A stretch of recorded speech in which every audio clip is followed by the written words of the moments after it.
Okay, so what we're about to dig into, this isn't just some story. It's more like a puzzle, one that's been pieced together from recently declassified Soviet files, testimonies that were forgotten for decades, and documents that, honestly, were never supposed to see the light of day. We're opening a file that officially doesn't even exist. This is the story of the lost giants of Institute 47. Everything really starts with these haunting words from a woman named Svetlana. She was a young nurse assigned to a top-secret facility out in the middle of nowhere. Svetlana was supposed to forget everything she saw, to never, ever speak of it. But her words, they paint this absolutely unbelievable picture of the patients she was taking care of. All right, let's dive in. Picture this. Institute 47. It's the stark, concrete, brutalist building about 70 kilometers outside Almaty, in what was then Soviet Kazakhstan. The official story, it's a medical research station. But deep down in the basement, it was hiding a secret that would rewrite history. 3. That's the number that changes everything. Because down in that cold, sterile basement, there weren't just patients.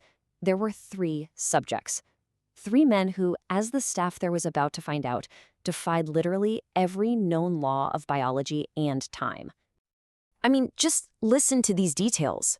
According to Nurse Svetlana's testimony, these weren't just tall guys. They spoke a language that nobody could place, one she described as sounding like water over stones. They were so big, their steel beds had to be custom-made, welded together to be 4.2 meters long. That's nearly 14 feet. And Oleg, the first one, had these crystal-clear, verifiable memories of the nearby city from way back in the 1800s. And medically, they were just impossible. Bone density 3 times in normal humans. Lung capacity so massive it literally broke the medical equipment they tried to use on them. And this quote from the lead researcher, Dr. Vulov, just sends a chill on your spine, doesn't it? After he secretly analyzed their blood, this was his conclusion. It wasn't just that they were physically different. He believed something ancient, something fundamental, was carried in their very blood.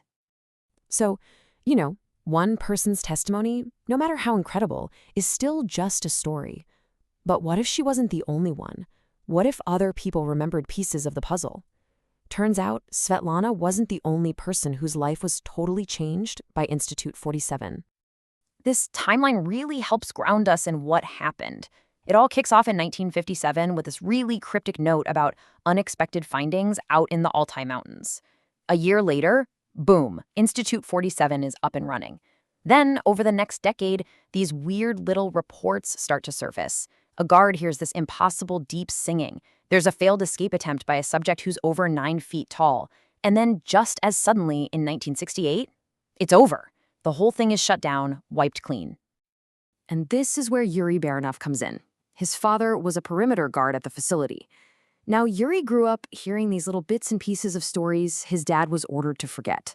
Stories about triple-layered razor wire fences and security protocols that made absolutely no sense for what was supposed to be a simple research lab. Just listen to this. After Yuri's father reported hearing this incredibly beautiful, deep singing coming from the basement vents one night, he wasn't just told he was mistaken. He was told with absolute clarity that he heard nothing. Imagine the psychological pressure there. It wasn't just a secret. It was an enforced reality.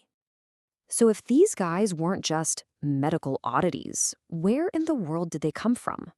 Well, the answer was actually buried in a declassified geological survey from 1957, a report from the Altai Mountains that, on the surface, said one thing, but between the lines, it was hiding something unbelievable. Okay, just look at this comparison. The official story was they found some ancient Scythian tombs. Routine archaeology, Bodies were ancient, long dead. But then you look at the suppressed evidence. A photograph of a giant, human-like hand frozen solid in the permafrost. The field medic's report notes the subject showed minimal metabolic function and, get this, recommended them for potential revival. They didn't just dig up bodies. They found something that was, against all odds, still alive. And you're probably asking, how is that even possible? It all comes down to this idea, suspended animation. It's this state where the body's functions slow down so much they're almost impossible to detect. So for thousands of years, these beings weren't dead. They were just waiting, like a biological time capsule, just waiting for Soviet science to come along and, incredibly, wake them up. So the military found them, but it was the scientists who had the real challenge, trying to understand them. And that brings us to the coded notebooks of a Dr. Kashin, a biochemist at the Institute who secretly wrote down every single thing he discovered. And what he found was just mind-blowing. He did memory tests and confirmed Oleg could recall specific, verifiable details from the year 1887. He discovered proteins in their blood that science had never seen before. Their DNA didn't line up with standard human genetics. His final conclusion, hidden away in a cipher, was world-changing. They were not Homo sapiens. They were a completely different branch of our evolutionary tree. But it gets even wilder. Dr. Kashin didn't think these three were some kind of one-off anomaly. He secretly created a map, and on it he plotted 37 other sites all across the Soviet Union where oversized remains had been found and then officially dismissed as hoaxes or measurement errors. He believed he was looking at the scattered remnants of an entire lost world. Okay, so we know where they came from. We know what the science was suggesting they were. But how did it all end? For that, we have to turn to our last witnesses. The Institute's janitor, a guy who was paid to be invisible, and a hidden audio recording from the lead doctor himself. So in January 1968, the order came straight from Moscow. Terminate the program now. And it was brutal. The giants were simply allowed to pass away. Portable cremation units were brought right down into the basement. All the bodies, all the blood samples, all the records, everything was systematically burned. The order was to leave nothing behind.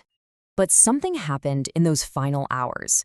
Alexei, the janitor who was there cleaning up, he remembers it so clearly. Just before the end, Oleg, the first giant, he woke up one last time. He looked right at the head scientist, Dr. Vulov, and he spoke. I mean, just think about that for a second.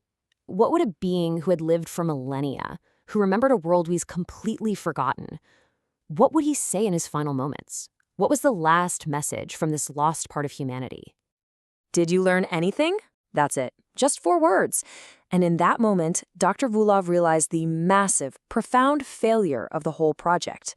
For 10 years, they had measured them, they had cataloged them, they had treated them like lab rats, but they had never once tried to truly learn from them.